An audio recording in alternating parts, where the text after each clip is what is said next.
Hola, mi nombre es Luisa Callejas, yo soy coordinadora de proyectos en la oficina La B Arquitectura más Bioclimática, oficina en consultoría en sostenibilidad bioclimática en edificaciones.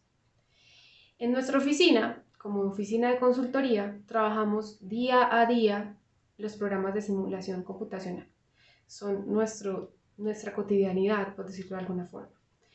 Y pues como sabemos, son cada vez más los programas que existen en el mercado, como plugins, aplicaciones web, software gratuitos y pagos.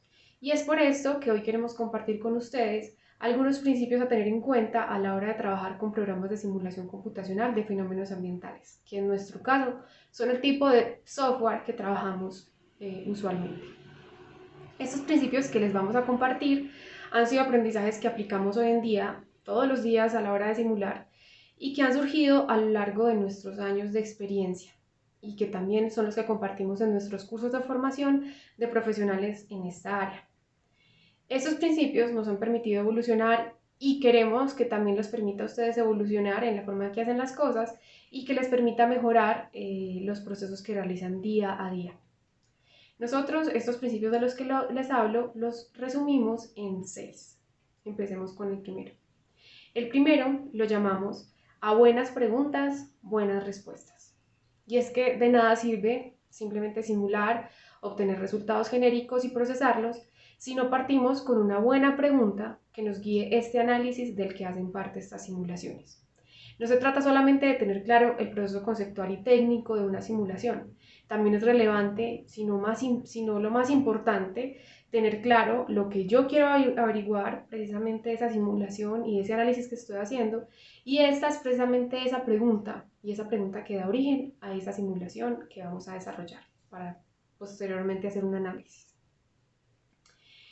El segundo principio, un buen input, un buen output.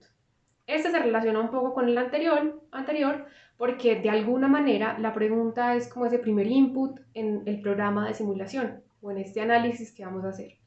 Sin embargo, cuando hablamos de inputs en un programa de simulación, son bastantes las consideraciones y datos de simulación que debemos ingresarle al programa.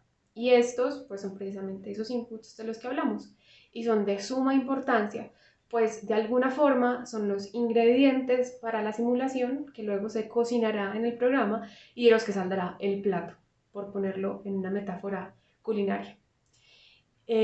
Por ende, pues la calidad, confiabilidad y suficiencia de estos datos serán determinantes en los resultados que obtengamos y pues de esta forma podemos llegar a conclusiones más precisas. Un ejemplo claro de este tipo de inputs es la elección y la decisión de qué archivo climático voy a considerar a la hora de simular, la cual pues no es una tarea fácil y más en un país como el nuestro, en el que la base de datos de archivos climáticos sabemos que si bien ha ido creciendo, no es tan amplia. Entonces, inputs como este son sumamente importantes en lo que finalmente va a salir del programa, es decir, los outputs. Y bueno, sigamos con el tercer principio. Este tercero nosotros lo nombramos más como una pregunta. ¿Cuáles o cuántos son los espacios que debo modelar y simular para tomar una decisión? Esta pregunta es con la que debería surgir o con la que deberíamos iniciar todo proceso de modelado a la hora de trabajar con estos programas de simulación. Pues si bien parece ser sencillo y suena como un principio muy sencillo, es bastante relevante, pues se relaciona directamente con la eficiencia, no solamente del tiempo que vamos a dedicar nosotros a la hora de modelar, sino también de la eficiencia en el tiempo que va a tomar el programa en la simulación que pongamos a correr. Es usual que en la arquitectura, y creo que todos lo hemos vivido, tendamos a detallar en exceso el diseño que hacemos, ¿cierto? Y esto mismo también ocurre en el área de la simulación computacional de estos fenómenos ambientales o en el área pues, de la asesoría bioclimática. Y es por eso que es muy importante ser estratégicos en lo que modelamos. No irnos al extremo como solemos hacer en el diseño, sino centrarnos en lo que es fundamental, entendiendo y conociendo cómo funciona el programa, usando las herramientas de simplificación que éste puede brindarnos y de esta forma pues ser mucho más eficientes con nuestros procesos. Entonces, Creo que este principio puede que muchos se identifiquen con él porque es algo que no solamente pasa en esta área de la sostenibilidad bioclimática, sino en general en la arquitectura. Entonces aquí aplica totalmente y es muy relevante nuevamente para ser eficientes. Nuestro cuarto principio es calibrar el modelo. Cuando tenemos unas buenas bases conceptuales de cómo afectan los fenómenos ambientales a una edificación y esto lo sumamos a la experiencia, empezamos como a crear y a afinar un criterio propio, a lo que podríamos llamar como afinar el ojo. Y este ojo afinado, al ver resultados, nos permite identificar resultados que pueden ser extraños o inusuales en los procesos pues, de simulación. Y eso lo que nos permite es ver dónde podemos ajustar, calibrar un poco el modelo y de esa forma, pues también obtener resultados más certeros. Además, no solamente nuestro buen ojo nos va a permitir hacer esto, también existen datos externos que nos pueden ayudar a esa calibración. Voy a poner, por ejemplo, la situación en la que tomamos un archivo climático de Medellín, por ejemplo, y el archivo climático se generó en el aeropuerto y yo estoy trabajando una vivienda que se ubica en el centro de la ciudad. En este caso, un dato como por ejemplo datos de estaciones meteorológicas o mediciones propias in situ nos pueden ayudar a calibrar este modelo, a calibrar ese archivo climático y ayudan a que esa simulación sea cada vez más precisa, más cercana a la realidad que estamos simulando. Ese puede ser un ejemplo. Otro también, o otra base, otra fuente de información también pueden ser los usuarios que ocupan el espacio, en el caso de las edificaciones existentes, que nos pueden reportar cómo funciona el espacio, cómo lo han sentido, reportes sobre su percepción frente al clima, que muchas veces, si bien pueden ser subjetivos, nos pueden ayudar a alimentar esa calibración del modelo. Entonces, esa es una fase fundamental en el proceso de simulación. Siempre tiene que estar en ese camino la calibración del modelo. Ahora sigamos con el quinto, el penúltimo principio. Entender e interpretar los resultados.